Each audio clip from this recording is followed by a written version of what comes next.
বিসমিল্লাহির রহমানির রহিম। কালেমা লা ইলাহা ইল্লাল্লাহু মুহাম্মাদুর রাসূলুল্লাহ সাল্লাল্লাহু আলাইহি ওয়াসাল্লাম। অর্থ, আল্লাহ ব্যতীত অন্য কোনো মাবুদ নাই। হযরত মুহাম্মদ সাল্লাল্লাহু আলাইহি ওয়াসাল্লাম আল্লাহ প্রেরিত রাসূল।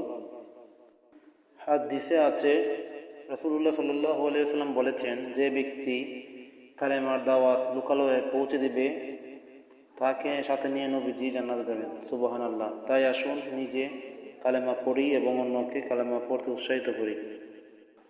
তাছাড়া হাদিসে আছে, যে ব্যক্তি লা ইলাহা ইল্লাল্লাহ পড়ল তার জন্য জান্নাত ওয়াজিব হয়ে গেল।